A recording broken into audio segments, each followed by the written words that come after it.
में लगातार पांचवें दिन तगड़ी बिकवाली रही। निफ्टी करीब 364 पॉइंट गिरा। आज टीसीएस, इन्फोसिस, एल&टी और रिलायंस ने सबसे ज्यादा दबाव बनाया। मिड और स्मॉल कैप में सबसे ज्यादा मार रही। डिटेल्स के साथ अब सीधा जुड़ गई हैं कंचन। तो कंचन, आज बड़ी गिरावट देखने को मिली, इसके पीछे बड़ी बातें क्या रही?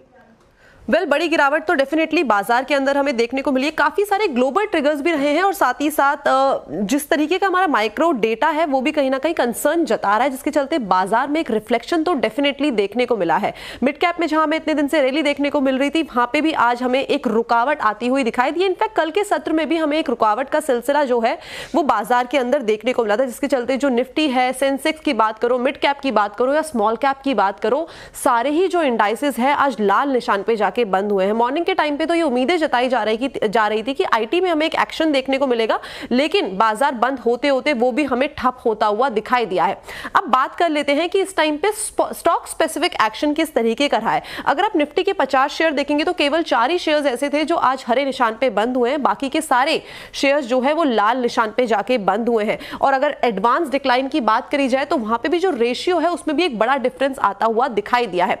अब बात कर लेते हैं कि इस टाइम पे स्टॉक स्पेसिफिक एक्शन किस तरीके का देखने को मिला है। निफ्टी गेनर की बात करी जाए तो यहां पे doctor Reddy lab, JSW energy, ICICI bank, JSW energy का शायद से हो सकता है कि थोड़ा सा ग्राफिक में यहां पे थोड़ा सा वो है, लेकिन लूजिंग पॉकेट में Tech Mahindra, Axis Bank, IndusInd Bank और महिंद्रा में हमें एक बड़ी गिरावट देखने को मिली है। अब बात कर लेते हैं कि मिड कैप में बढ़ने वाले शेयर्स कौन से रहे हैं। बैंक ऑफ महाराष्ट्र में हमें 3% की तेजी देखने को मिली है। भारत डायनामिक्स करीबन 1% की बढ़त के साथ बंद हुआ है। अपोलो में भी आधा % और पेट्रोनेट एलएनजी में भी आधा % की तेजी आज के सत्र में देखी गई है। लूजिंग पॉकेट की बात करी जाए तो टोरेंट पार जो है वो 10% की कमजोरी के साथ बंद हुआ है। मैज़गॉन में करीबन 6.5%, सुंदरम फाइनेंस 6% और फैक्ट में भी करीबन 6% की गिरावट देखने को मिली है। लेकिन जो ओवरऑल हफ्ता रहा है वो काफी ज्यादा पेनफुल रहा है। जी शुक्रिया, आप हमारे साथ लेकिन कंचन बनी रहे। एक और खबर के लिए आपके पास वापस लौटेंगे। इस बीच आपको बता दें, बैंकिंग सिस्टम की क्वालिटी बेहतर स्थिति में है, ये कहना है ट्रस्ट म्यूचुअल फंड के सीईओ मिहिर वोहरा का। सीएनबीसी आवाज के साथ खास बातचीत में मिहिर वोहरा फार्मा सेक्टर पर बुलिश दिखाई दिए। बैंकिंग एंड फाइनेंशियल्स अगर देखें तो वो खास करके बैंक्स में हमने काफी अंडर परफॉर्मेंस देखी है। एनबीएफसीज में भी हमने काफी अंडर परफॉर्मेंस देखी है। लेकिन अगर हम ये उम्मीद करते हैं कि इकोनॉमी 6-6.5% प्लस में ग्रो करेगी for FY26 as well as FY27, तो मुझे लगता है क्रेडिट ग्रोथ भी अच्छी तरह से पिकअप होगा। बैंकिंग सिस्टम की जो बैलेंस शीट की क्वालिटी है बहुत अच्छी है।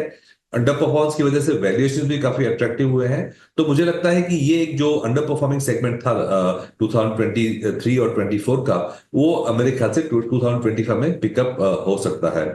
एंड देन अदर सेगमेंट जैसे कि फॉर एग्जांपल फार्मास्यूटिकल्स हैं, केमिकल्स हैं, जहां पे हमें एक लंबे समय का ग्रोथ दिखता है for the next 5 years 10 years करके, वहां पे भी हम पॉजिटिव रहेंगे। चलिए अब बात करते हैं अगले साल के आउटलुक पर। एचडीएफसी सिक्योरिटी FY26 में लार्ज कैप शेयर्स को लेकर बुलिश है, लेकिन mid cap small cap shares को लेकर सतर्क भी है। एचडीएफसी सिक्योरिटीज का FY26 के लिए क्या कुछ आउटलुक है, बताने के लिए हमारे साथ जुड़ी हुई है कंचन नौटियाल। तो कंचन, बताएं आउटलुक की क्या हाइलाइट्स हैं? जी, सबसे पहले मैं जिस्ट ऑफ द स्टोरी आपको बताना चाहूंगी एचडीएफसी की। एचडीएफसी ने कहा है कि काफी ज्यादा संभल के बाजार के अंदर आपको कारोबार करना होगा, नहीं तो हो सकता है कि आपके पोर्टफोलियो में एक बड़ा डेंट लगता हुआ दिखाई दे। डायरेक्टली आते हैं कि निफ्टी के लेवल्स हमें क्या देखने को मिल सकते हैं फिस्कल ईयर 26 में, वो देखने को मिल सकते हैं 26,482 के।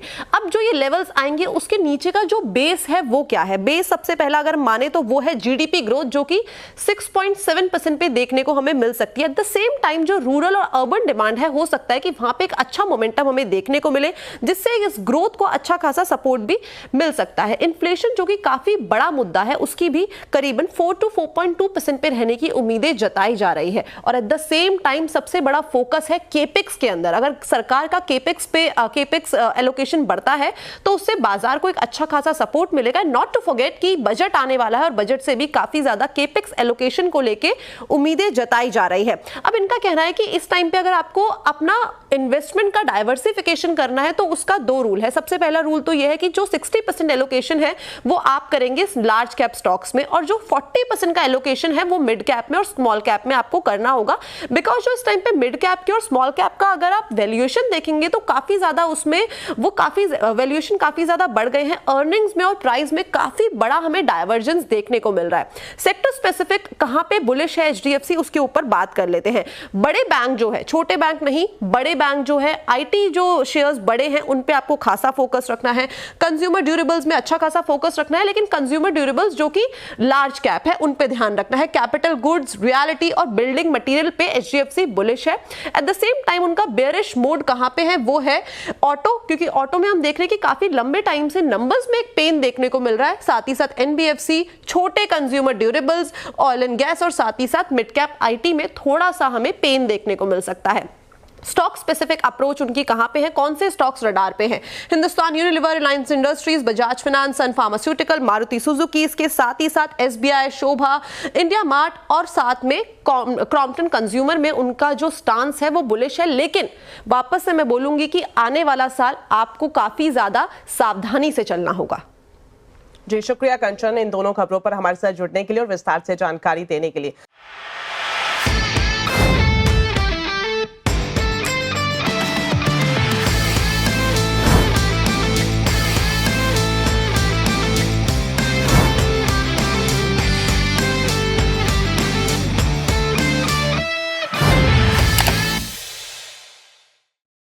बता दें कि मनी कंट्रोल पर दिए गए विचार एक्सपर्ट्स के अपने निजी विचार होते हैं।